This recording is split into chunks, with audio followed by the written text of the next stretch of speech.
Hello and welcome to homework 4, part 5. In this part of the homework, we are asked to perform a von Neumann stability analysis on the Crank Nicolson method we had used in the part 4 of this homework to derive the time-dependent temperature profile, or to solve for the time-dependent temperature profile of a bar.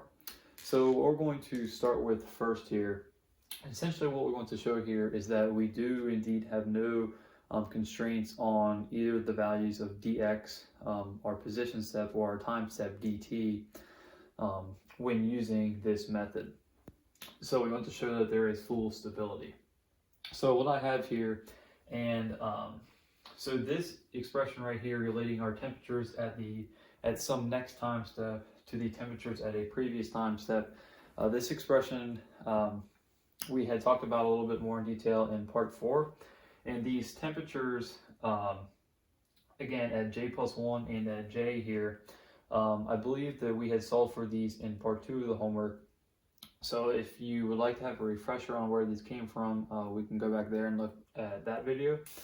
But what I'm going to do here, first, if we look at our expression here, what we want to do is I'm going to factor out, you notice that we have a temperature at some next time step here. And before we start doing this, what essentially we want to show is that the difference between the next time step temperatures and a previous time step temperature, we want that difference to be less than a factor of 1. And I believe I talked about this in a previous video, but if it can get above 1, then we run into some stability issues. So we want to show that this difference is less than a factor of 1. So what I'm going to do here is, first I'm going to factor out the temperature at the next time step and the temperature at a previous time step from each side. And we're also going to incorporate these expressions here. But I'm just going to do it in one step here, so I'm not writing different steps, and it'll take forever. So factoring out Tj at n plus 1.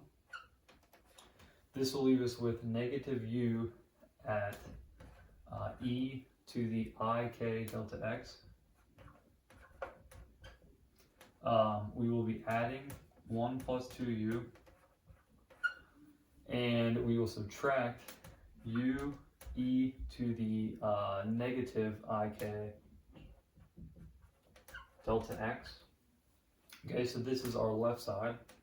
Now for our right side, we'll be factoring out the temperatures at a known time step n. So Tj, comma n. So first here we will have u, this time it is positive, we'll have u e ik delta x. Okay. Now we will add 1 minus 2u.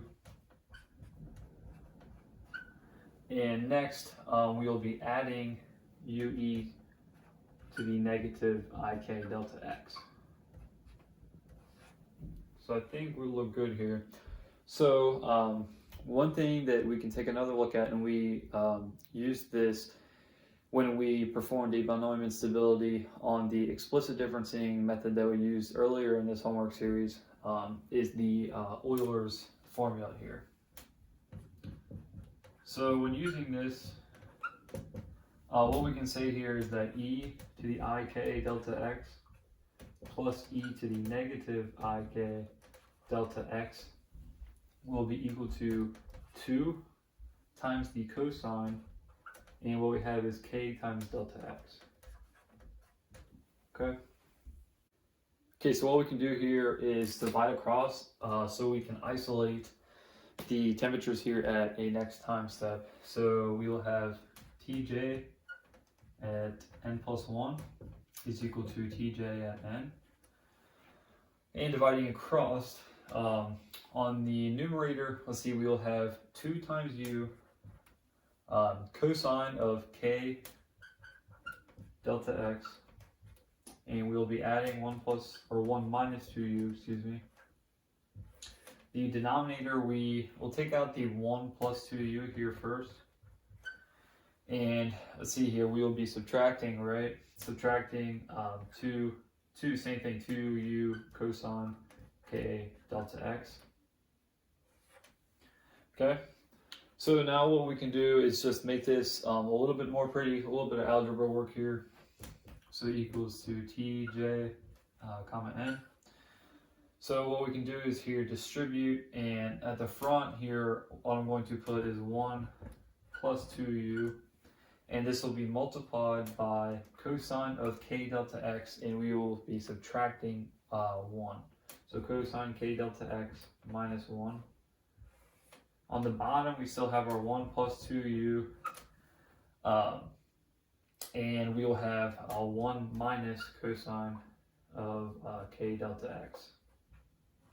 Okay, so what we notice here is that we can get these terms here on the right in both the numerator and the denominator to be the same. Now, one thing I want to make note of this is that u is equal to alpha times delta t over 2 delta x squared. So this is going to be important here in a minute. But if we want to try to get both of these to the same here, what we can do is switch the sign. So we'll have 1 minus 2u, and then we will have 1 minus cosine of k delta x, on the numerator. So tj comma n, so have 1 minus 2u, and then 1 minus cosine k delta x. All right. Now on the numerator, we'll have keep the same thing. 1 minus cosine of k delta x. Now, what we're going to look at here is our u term here. And if we notice here, again, for any k that we pick here, we'll have any k. What we notice is that this term here must always be 0 or greater than 0. So what we can do here, for everything right of these 1's here, so 1 minus 2u, 1 plus 2u, we can essentially insert just some random parameter here. So we can just we'll call it w. So what we have here is tj at n plus 1 is equal to tj at n. And we'll have 1 minus w, again, everything has to be greater than 0, or it could be 0. And if we look at this here, and we want to set this less than or equal to 1, this is always going to be true, because no matter what value that we have here for w, if we could get 0, we could get 1 here if we had 0, obviously, for w, but we can never get anything greater than 1.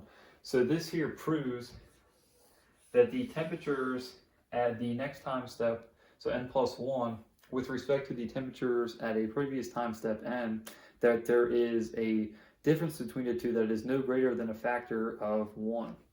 And here we have proved that by saying that we cannot have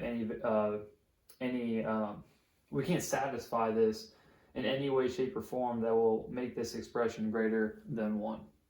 So that is the von Neumann stability analysis.